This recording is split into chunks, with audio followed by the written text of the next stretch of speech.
Yeah, fucking right, bro.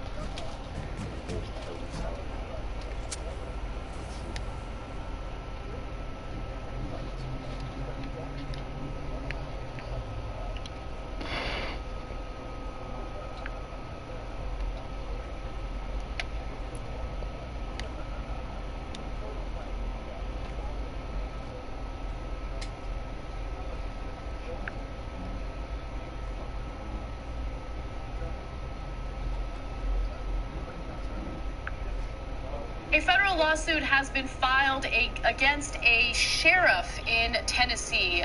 His name is Audie Shoup of White County, Tennessee.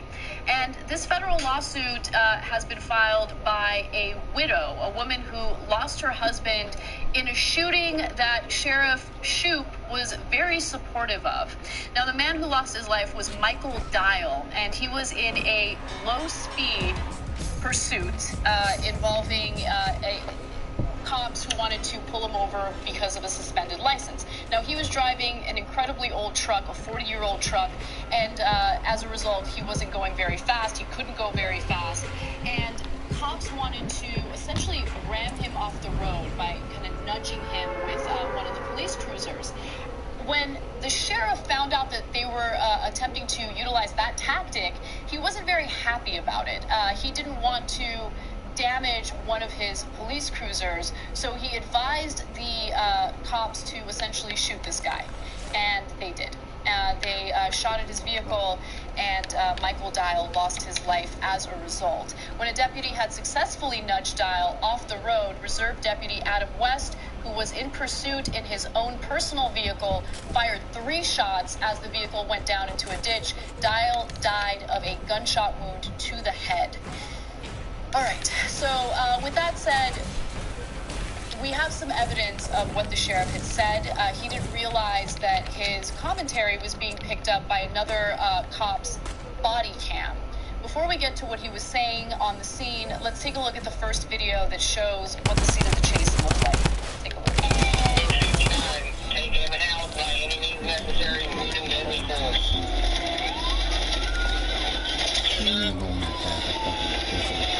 Code 59, use deadly force if necessary. Take this subject out by any means necessary.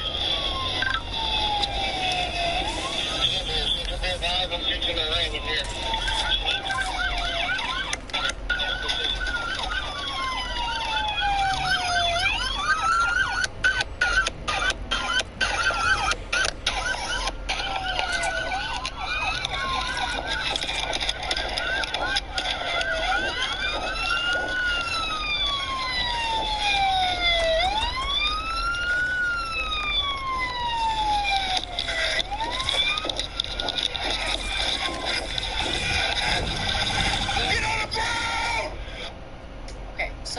Again, the cops had successfully nudged him off the road. His car was already in a ditch, and at that point, one of the cops exits his vehicle and immediately starts shooting, no questions asked.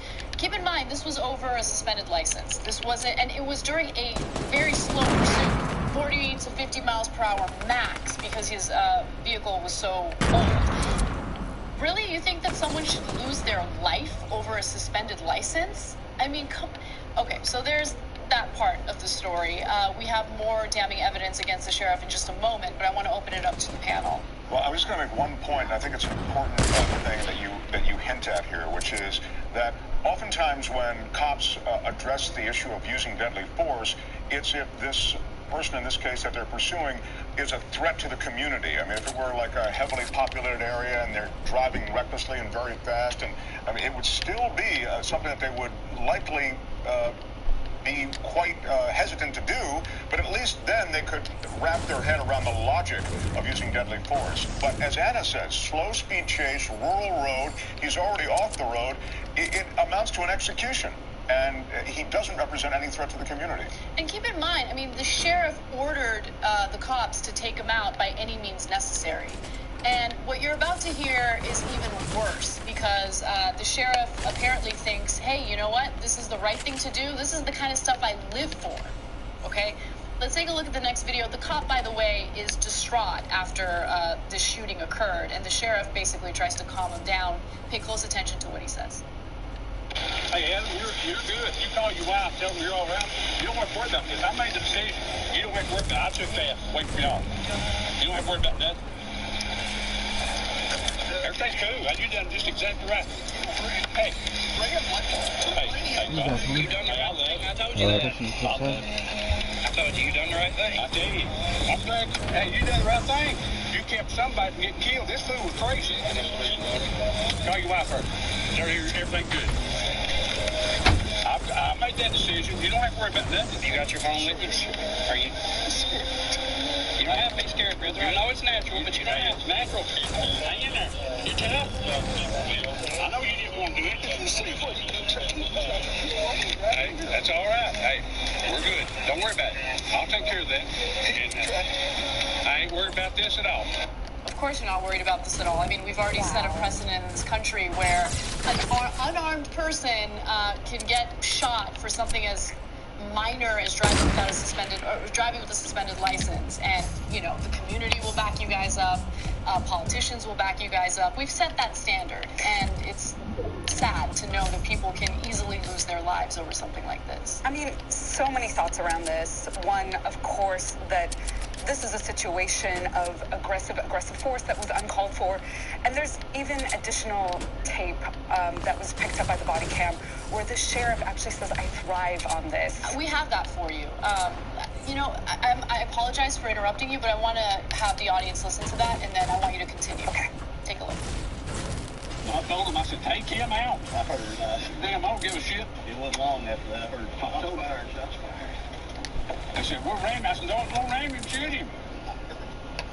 Fuck that shit. You can turn my cars up, but I got 2 cars torquing in. Yeah, well, right now, we don't know if Charlie shot him or if Adam, but it looks like Adam shot him. But Adams took it hard. Let's talk that big shit. Now he's in the big league. You know, if he can't take it, he needs to get out. Tell you something, God. If they don't think I'll give a damn war to kill that motherfucker, they full shit. Hey, yeah, I'm here on the damn, county out here, you see. Shit. I love this shit, God. I tell you what, I thrive. I love this. I thrive. Yeah. And if you can't take this, you're in the big leagues now. This is not even a part of your job description. This man was unarmed. He did not pose a threat, a very active, explicit threat. And we always end up dismissing this because we think and we are told the propaganda of law enforcement is a very deadly job, right? They don't even make the top 10 in terms of the most deadly jobs. I believe bartender is up in the top 10. So, yeah, so that should give you an understanding of the context of actually how much they are overarmed, overprotected by the law and by the weapons that they carry. And the other thing which was so interesting was that he kept on using the phrase, by any means necessary, right? And it's interesting because somebody who was very famous for that line, Malcolm X, who meant freedom, justice, and equality, we'll get to it by any means necessary, was vilified for allegedly advocating violence. And this man is actually advocating violence by any means necessary. He loves it. He loves it. It didn't matter what the offense was here. It didn't matter whether or not that person posed a threat. He very openly admitted, without realizing that that body cam was picking up his audio, that he loves taking these people out. You know, it doesn't matter if it's over a suspended license. He literally said that he didn't like the fact that they were trying to the cops were trying to ram him with the police cruiser because he didn't want to ruin one of his cop cars. Yeah, and this is a chase that, for the most part, was 30 to 40 miles an hour, just to give you some sense of it. I mean, we're used to seeing these high-octane chases where people are going 100, 110 miles an hour, and you can say, well, you know, your adrenaline's going and, you know, stuff happens. This is a 30 to 40 mile an hour police chase. And to Anna's point, guess what the deputy attorney's investigation found? He's cleared. Yeah, no wrongdoing. So there you go. They know they can get away with it, and this sheriff, he was a sheriff, right? I believe. Yes, yeah, the sheriff in Tennessee. He knows.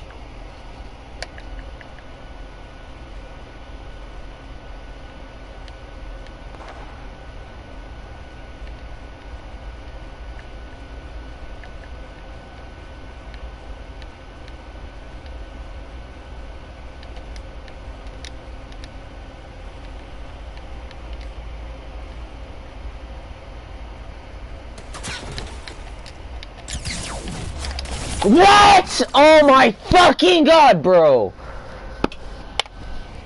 Yeah, you're a little faggot.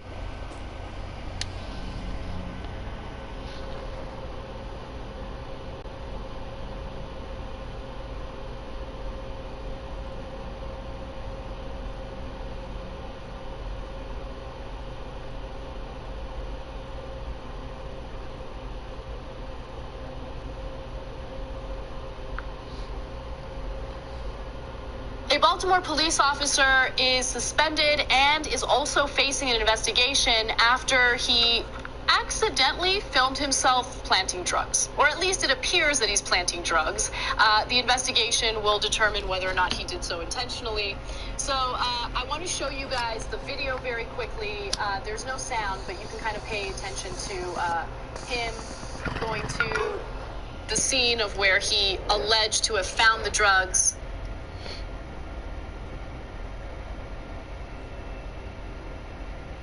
So he walks away from the scene. This is after he planted the drugs. It was a baggie full of pills that had heroin. You know, Now he's turning it off. Yeah. No, now he thinks he's turning it on. Yeah. So he didn't realize the camera was already on when he planted the drugs. Now he's going back to the scene where he planted the drugs. A Baltimore police officer, it appears that he's planting drugs. The investigation will determine whether or not he did so intentionally. So I want to show you guys the video very quickly. There's no sound, but you can kind of pay attention to him going to the scene of where he alleged to have found the drugs.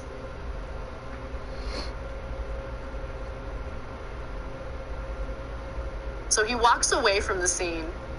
This is after he planted the drugs. It was a baggie full of pills that had heroin. You know, now he's turning it off. Yeah.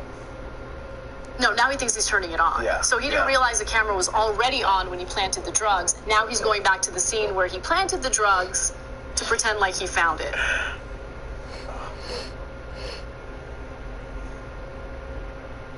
Not here. No, not there.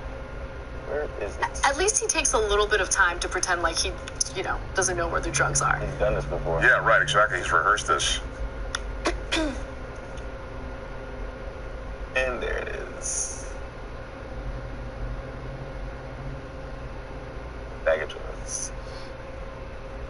So those were capsules that were filled with heroin.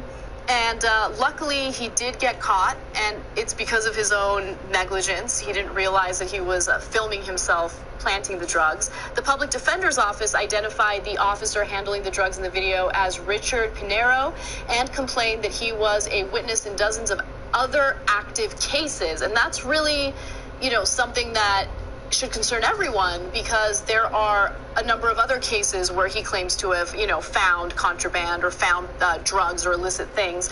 And so these cases are now really going to be brought to question because of, his lack of credibility here. And it hurts police work that's being done on the streets every day, right? And just as police violence hurts all the good cops. And in this particular instance, one officer's been suspended, 2 officers have been placed on administrative duty. Tries to get to the bottom. But it's been happening for so long, and then people that there's accountability if they can just turn it off and on. Agree. With every other case, they go, oh, our dash camera's off, our body. Back in 2005, a man by the name of Steve. A federal lawsuit has been filed against a sheriff in Tennessee. His name is Audie Shoup of White County, Tennessee. And this federal lawsuit has been filed by a widow, a woman who lost her husband in a shooting that Sheriff Shoup was very supportive of.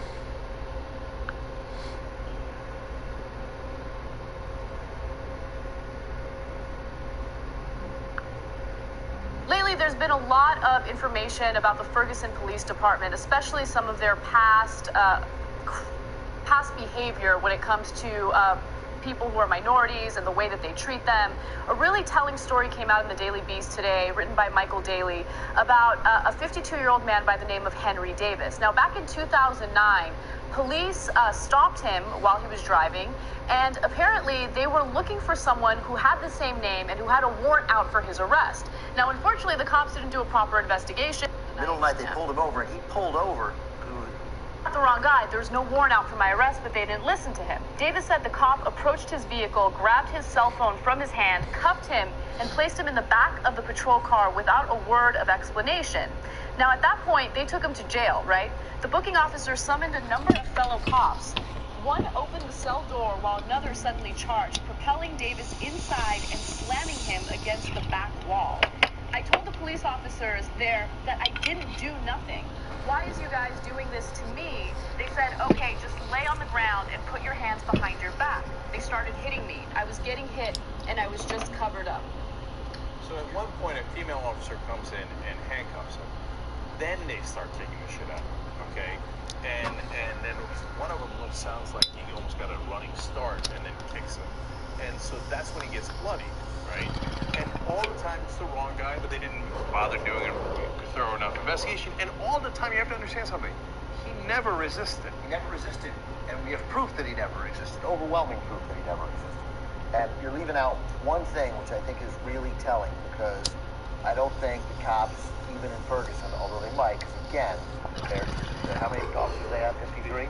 53 of the 89,000 people in America work at the Ferguson Police Department. That's a fact. This guy, it was 3 in the morning, he gets there, and they have stacked up by the desk sergeant a bunch of mattresses, little mats, and he goes into a one-person cell.